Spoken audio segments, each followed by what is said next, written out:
Today, we are going to dive into a very interesting case study in District 5. We are going to be talking about the Cautionary tier of Normanton Park.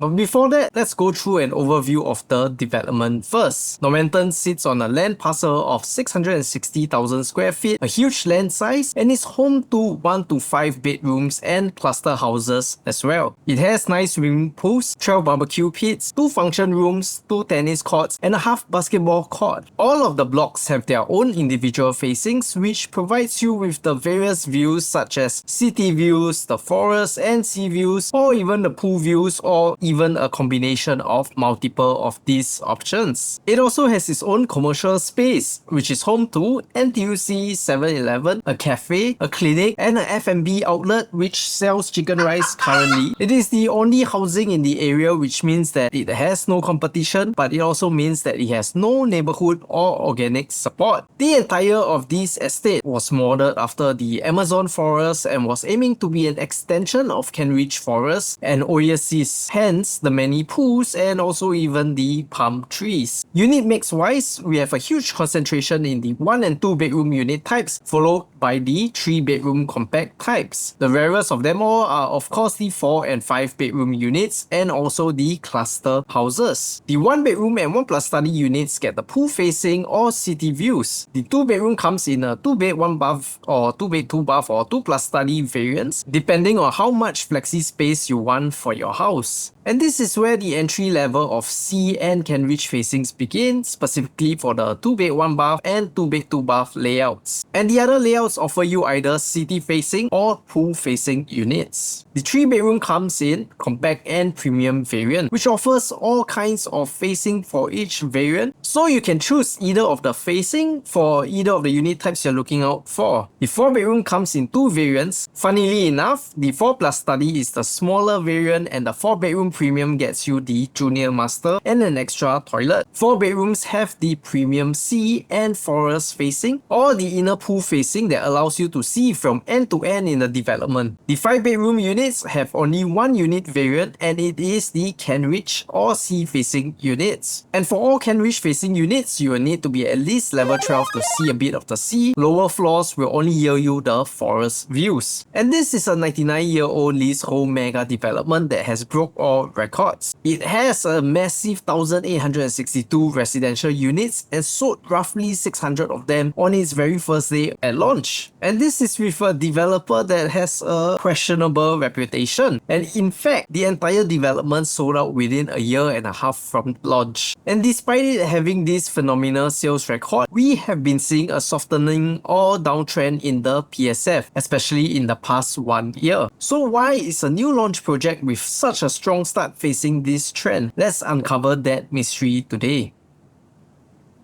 And to understand this, we have to look at the past. Normanton Park had an interesting launch. The land actually transacted in October 2017, and yet when they wanted to launch in 2019, the developer Kingsford was slapped with a no sales license by the controller of housing. And what exactly is a no sales license? Normally, developers can start to sell the units right off the bat before the condo is even built. But the no sales license means the developer can start construction, but they are absolutely banned from selling a single unit to the public until the project obtains its temporary occupation permit, which is TOP.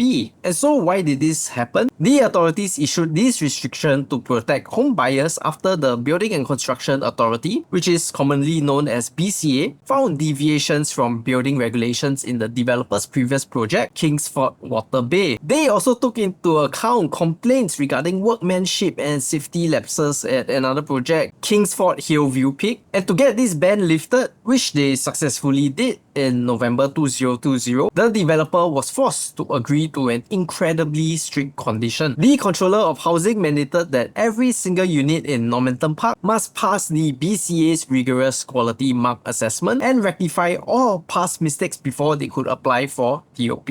And usually only a random sample of units in a new launch is inspected, but here the authorities ensured that workmanship of all 1,862 units, from the flooring and the walls to the kitchen cabinets, to the water ponding tests in the bathrooms were heavily scrutinized and certified to a reasonable standard of quality. So what initially looked like a massive red flag actually became the ultimate safety net. Because of the no sales license, buyers were getting an unprecedented level of quality assurance that you simply just don't get with standard new launches. And I also suspect that because of this previous no sales license, the developer launched lower than expected pricing, inciting tons of buyers snapping up the units. This was because the developers were at a massive risk of missing that 5-year ABSD deadline, which starts at the point of the land transaction, which requires them to build and sell every single unit within 5 years to avoid paying a hefty tax. And upon TOP, that same story of launching at lower than normal PSF and also the build quality assurance were sold to the new resale buyers that excitedly came to see this development. And mind you, this development is huge, with 9 swimming pools and one of which a 150-meter pool, which by the way is the one and only in Singapore, and over 100 lifestyle facilities spread across over 600,000 square feet of land. It was truly a sight to behold. And so combining both stories and the majestic views that buyers are seeing, you get sellers asking for higher prices and buyers paying just that, given that thinking that it was the TOP premium price. But in the background, a ticking time bomb has been laid and no one has noticed it yet. Back in the day, during the launch, many people were buying this for an investment because of its immediate tenant pool at Science Park or even at One North. And when you have a massive mega development that is sold primarily from an investment angle, you will end up with a lot of people trying to rent or sell off their property upon TOP. Back then in late 2023, people were asking for as high as 2.6 million for a high floor 3-bedroom premium sea-facing unit, compared to now where you have some 4-bedroom stacks even transacting below 2.6 million. And so while everyone was happily viewing and transacting units, some buyers, or at least the ones that bought initially, didn't notice the mounting number of listings entering the market. And it was only after 2 quarters then the effect was felt. There was simply just too much supply for too little demand. Moving on to the present, we now have 489 listings at the point of this recording. Assuming 10% of them are duplicate listings, we would have 440 unique listings for sale. And these are mostly 1 to 3 bedroom compact unit types. 218 units transacted in the past 2 years and 143 units in the past year alone. While these transaction numbers look healthy, why are the transaction prices falling? There are a few reasons behind this. Number 1, we have the investment angle trap. Many of the buyers were buying it as an investment either because of the direct tenant pool or Greater Southern Waterfront, which was later on delayed to 2040. With everyone having an investor mindset, the entire development was looking to either rent out or sell immediately upon TOP.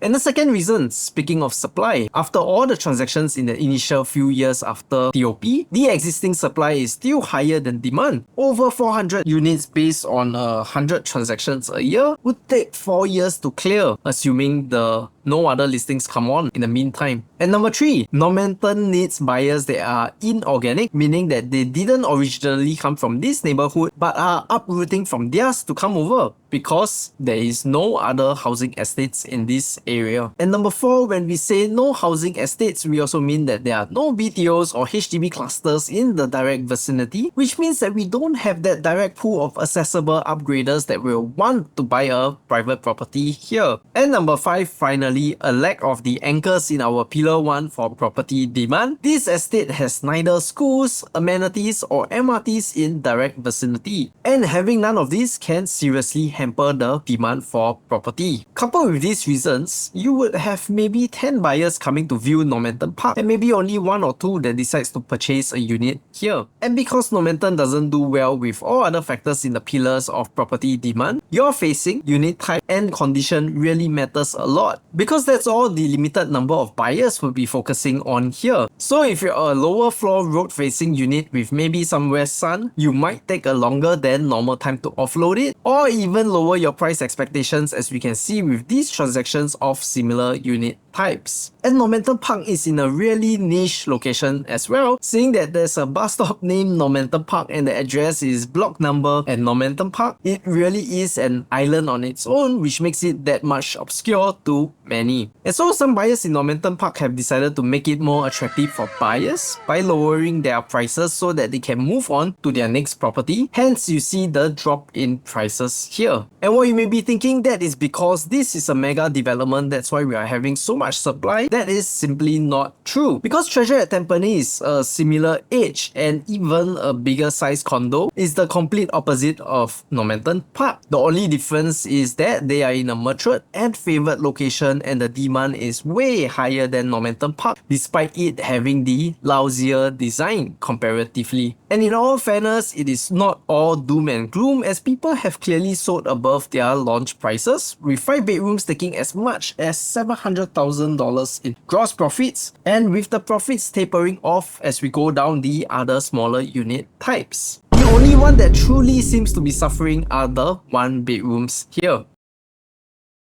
And now the question beckons, is there hope for Normanton Park at all? Let's move towards the future now, and here's the play for it. Let's break it down to external and internal factors that will be affecting Normanton Park in the coming years. The latest developer sales in direct vicinity, Bloomsbury Residences and Lindenwoods, have both sold 2,516 PSF harmonized and 2,462 PSF unharmonized averagely. With Hudson Place coming up in the similar price range, their TOP price will likely bring them to the range of 2,700 to 2,800 minimally. Normanton, which isn't too far from these two locations, currently sits at an average of 2,049 PSF. Buying in here today allows you to get in at the floor price of the district and enjoy the development for what it is while waiting for the surrounding developments to TOP, and also to bring the area prices up. The next launch that is coming up in this area in the coming year would be the Dover GLS, which is further out, but is likely to be transacting at over 3,000 PSF as a new launch, which may potentially set a new benchmark in the neighborhood. And remember that this is all part of Qingjian and 4C's monopoly in the area. A developer is taking charge of the transformation in this area and is playing towards the government's envisioned Greater One North in the coming years. And if you have no idea about what I'm talking about, you can refer to this video for more information. And with these external factors around, it does seem like there is a pretty good support for future transactions in Normanton Park, where the surrounding prices make Normanton look like an undervalued purchase. And now moving on to internal factors, Normanton offers a ton of intrinsic values, to the point where I always feel like Normanton is this misunderstood development out there. And one such value is being next to Kenridge Park, a government-funded, carefully curated, and if I might say, nature reserve that is available to you anytime you want to go for a hike. Normanton is also a low-density neighborhood, which means you don't get the usual hustle and bustle, and just across the road, a completely different world to explore in Science Park and One North on weekends or even on weekdays after working hours. Transportation-wise, despite everyone saying that there is no MRT nearby, there is a feeder bus 92 which brings you right from the side gate at Normanton Park to Kenridge MRT in 5 stops and Buona Vista MRT in 8 stops. This feeder service used to operate in limited intervals on weekdays, but the residents here have petitioned for it to operate every day now till 9 to 10 PM. And speaking of public transport, Kenridge MRT didn't have much headway because it only ended at Harbourfront. But that's all about to change in the coming months with the completion of Circle Line Stage 6. With this, Kenridge would now be connected all the way to Promenade and beyond. Circle Line is finally a true circle. If you're driving, this development has its own exit, Normanton Park off AYE, which means that you don't have to deal with all the small road traffics when you're coming home.